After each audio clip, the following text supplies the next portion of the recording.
Bonjour, bonjour mes amis de la chaîne Sephora Light. On est lundi, alors le premier jour de la semaine.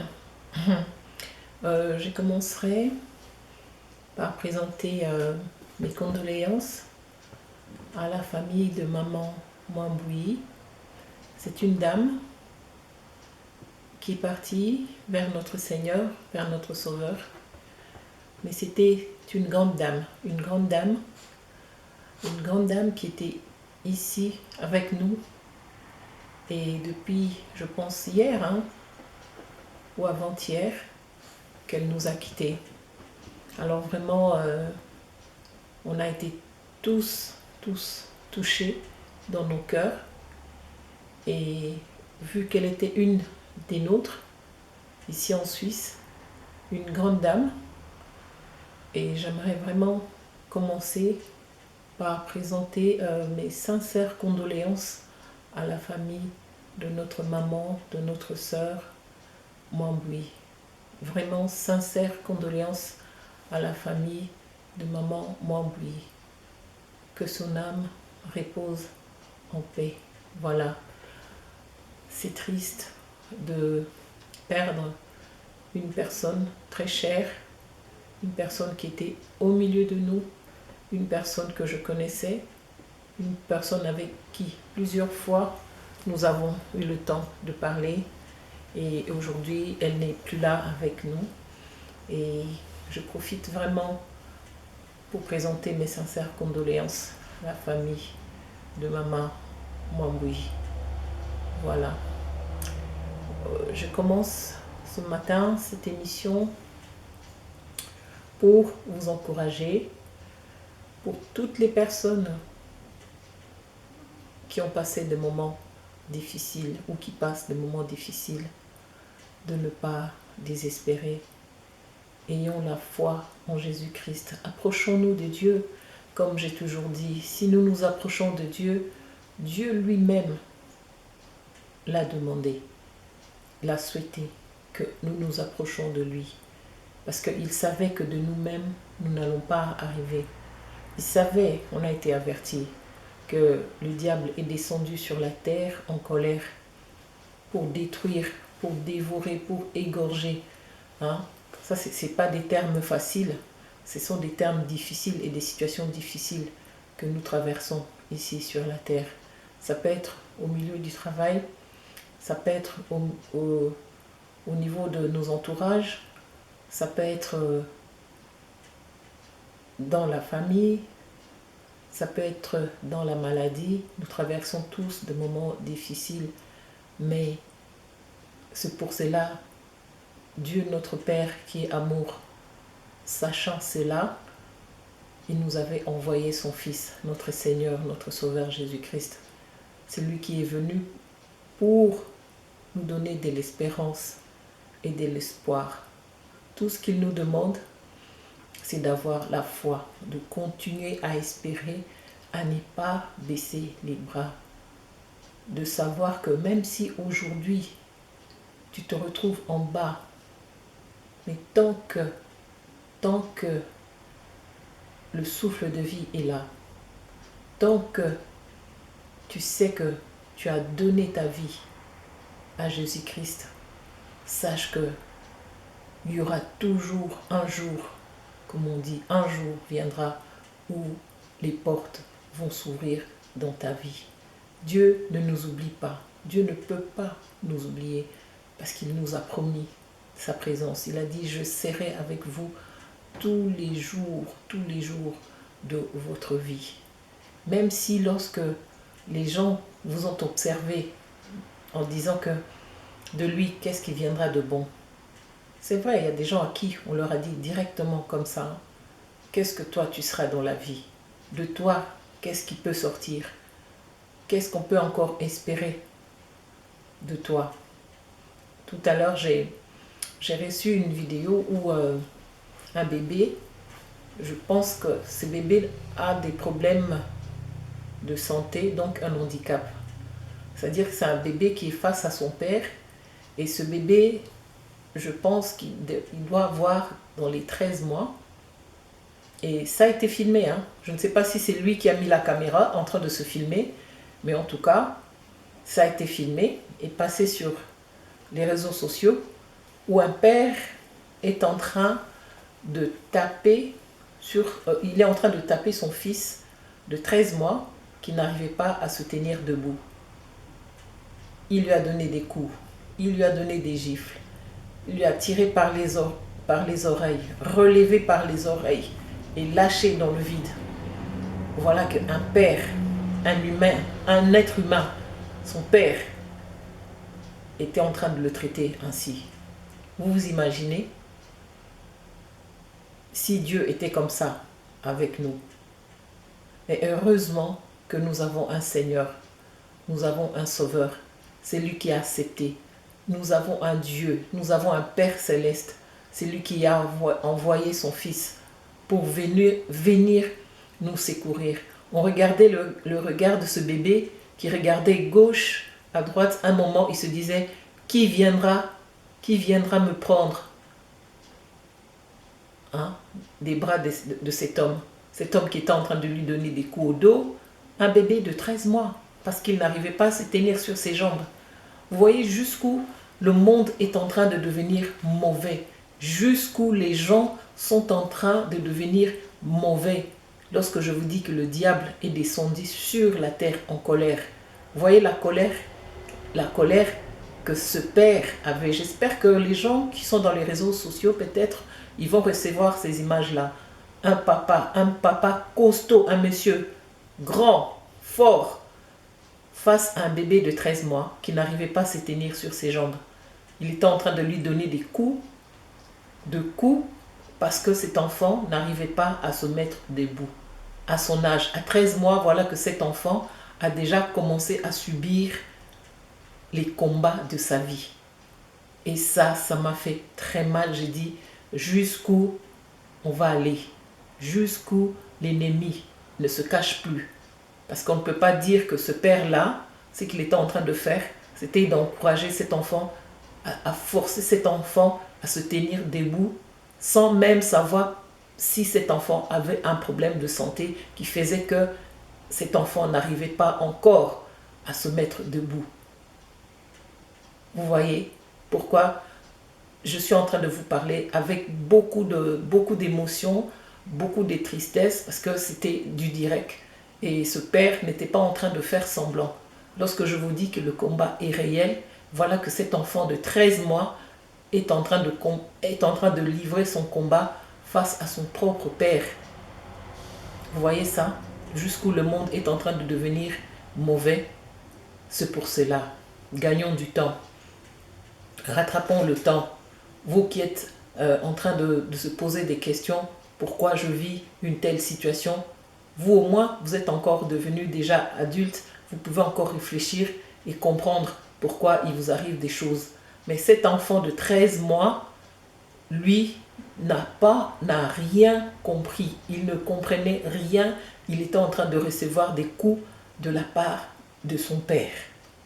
Et si ce papa-là ne s'est pas fait filmer lui-même, au moins, il y avait une autre personne en train de filmer cette scène. Et vraiment, à l'avenir, il faudrait que ces genres des choses cessent. S'il y a encore des parents comme ça qui maltraitent leurs enfants, s'il y a encore des personnes aujourd'hui sont en train de chercher à faire du mal à ce niveau-là, essayons vraiment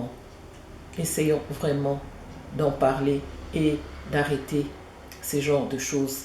Ça ne valorise pas l'homme, ça ne valorise pas l'œuvre de la croix. Jésus-Christ lui-même s'est donné pour que plus personne ne fasse souffrir personne. Ça veut dire quoi? Si tu as un enfant qui a des handicaps, encourage cet enfant jusqu'à ce que cet enfant va trouver son chemin. Si tu as un enfant qui n'a pas du travail, si tu as un neveu, un cousin qui n'a pas de travail, si tu peux lui apporter de l'aide, d'encouragement, encourage-le. Ça, c'est vraiment Si tu as ta fille qui a des problèmes dans son ménage, si tu as ta fille qui a des problèmes à son travail ou à l'école, encourage ta fille. Parle, dis des bonnes choses pour qu'elle puisse aller de l'avant. Ne lui dites pas des paroles négatives qui feront que cet enfant, cette personne ne pourra pas, à chaque fois il voudra se relever dans la vie, le diable va utiliser ces genres de paroles. Un jour à Kinshasa, il y avait une fille, elle vivait ici en Europe. Et puis, comme elle est rentrée en Afrique, elle s'est fait engrosser là-bas en Afrique. Elle a eu un enfant. Du jour au lendemain, le garçon avec qui elle sortait s'est marié. Vous savez, à Kinshasa, comme on dit, hein, on se marie à la commune de la Gombe et 2 mois après, la personne se marie à la commune de Bandal. Voilà. Et ça se passe comme ça. La fille, c'est ce qui s'est passé avec elle. Elle s'est mariée, elle a eu un enfant et le même monsieur s'est marié 2 mois après avec une autre fille. Maintenant, comme la fille, elle était encore chez ses parents, elle est rentrée chez ses parents, à cause de ça, elle a voulu reprendre quand même sa vie. Elle a eu le courage de se relever et elle a commencé de temps en temps à sortir un peu aussi pour prendre du bon temps. Et un jour, qu'est-ce qui s'est passé? Elle était sortie, elle est rentrée un peu tard et comme elle habitait chez ses parents, après sa déception, elle était encore chez ses parents et elle a entendu une voix. Quand elle est rentrée, son père qui était en train de dormir, elle a demandé si c'était qui venait d'arriver à cause du bruit qu'elle avait fait. Il y a eu du bruit et puis elle a dit non papa, c'est moi. Et ce père-là, depuis sa chambre, il a dit ouais, c'est ça. Tu sors, tu vas là-bas dehors, tu rencontres des gens et puis ces gens-là te rejettent comme une mouchoir, comme une Kleenex. C'est le père qui a dit ça à sa fille. Et sa fille qui venait de perdre son mari, de perdre une relation, elle était en train de souffrir de ça. Elle a voulu juste prendre du bon temps. Voilà que son père lui dit ça. Et pour cette fille-là, c'était comme le go, comme on dit, le go. Hein? C'est ça qui a donné à cette fille le courage de prendre un nouveau départ. Elle s'est dit, plus jamais, plus personne ne me dira ce genre de choses. Mais elle a été vraiment foudroyée par cette phrase. Or, le problème ne venait pas d'elle. Vous savez, comme se passent les choses à Kinshasa. Elle a continué sa vie. Avec cette phrase, elle a dit, plus jamais personne ne me traitera comme ça. Même pas mon père. Excusez-moi. Alors voilà qu'elle a décidé de reprendre sa vie à travers les connaissances qu'elle avait. Petit à petit, elle se relevait. Et petit à petit, elle a repris sa vie en main. Et elle a réussi. Elle a réussi. Aujourd'hui, si on peut regarder sa vie, cette femme, elle a réussi. Et c'est elle-même qui est en train de témoigner. Qu'est-ce qui a fait que un jour, qu'elle soit déterminée pour reprendre un nouveau départ. C'était juste à cause d'une phrase venant de son père. Voilà, son père lui avait dit, voilà, tu sors, tu rencontres des gens, des hommes, et puis ces hommes-là se servent de toi et te jettent comme un mouchoir Kleenex.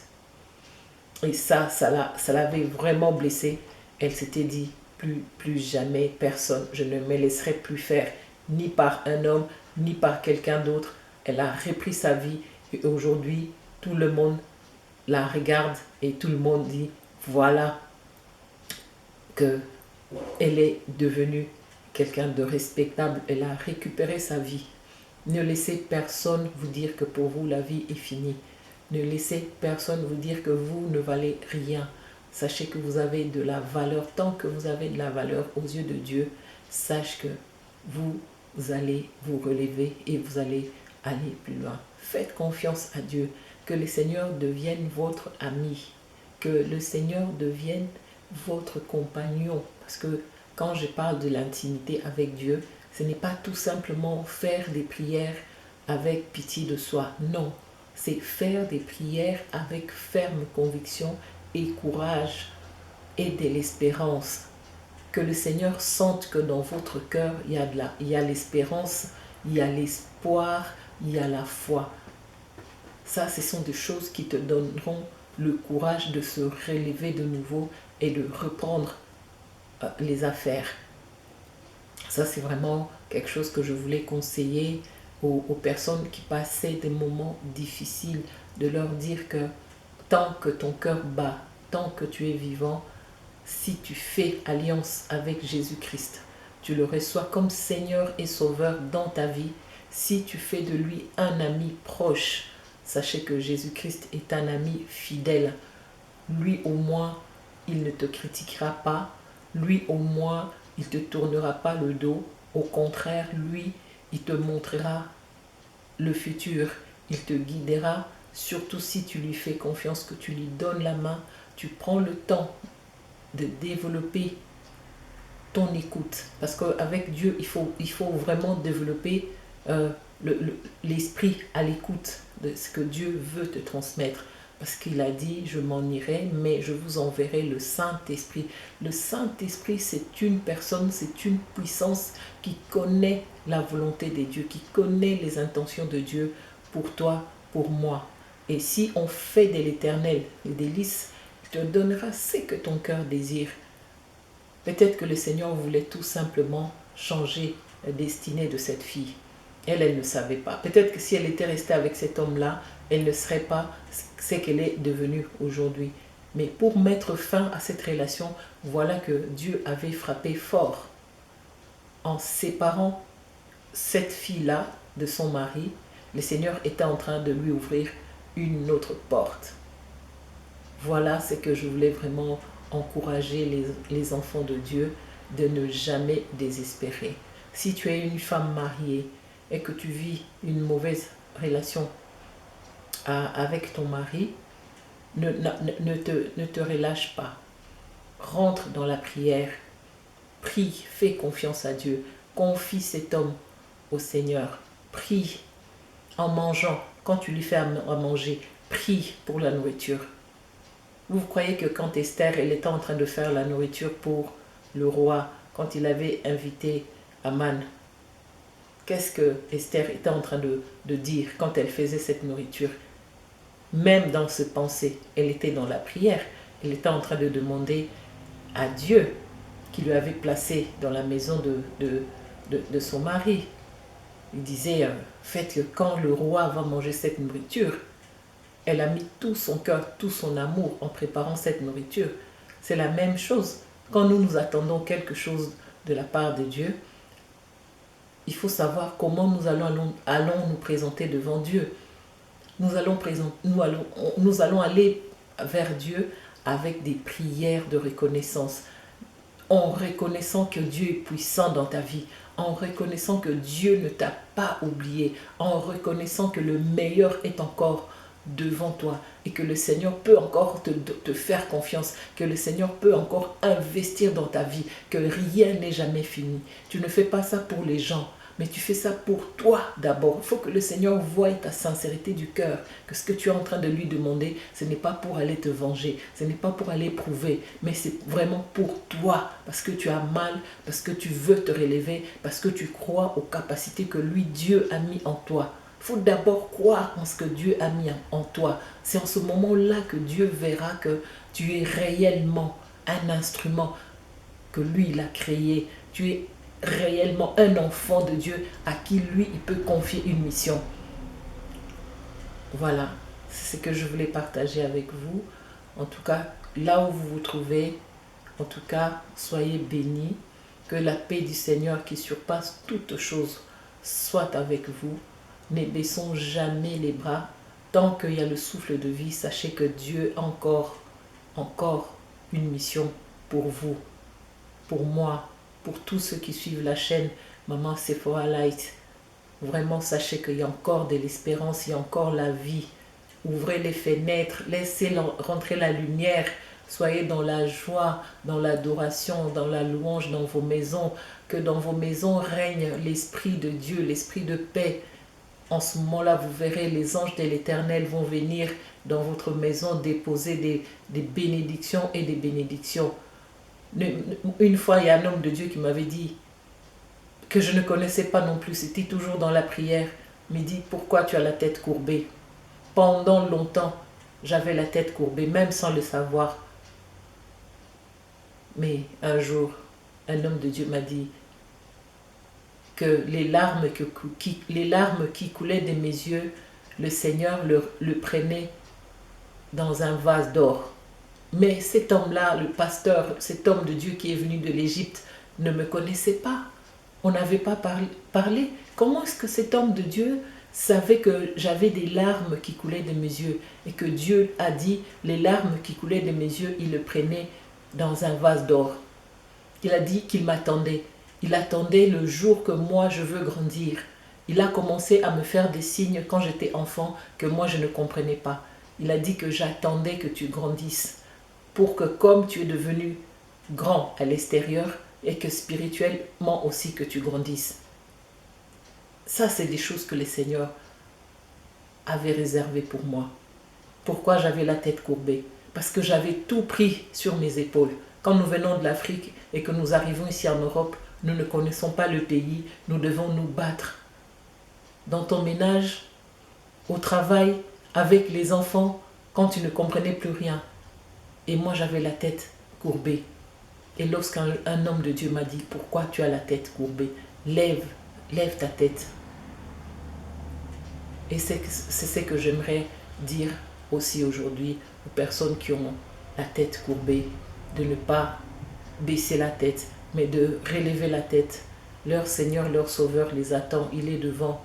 Levez la tête, allez vers cette lumière, vers le Seigneur Jésus-Christ.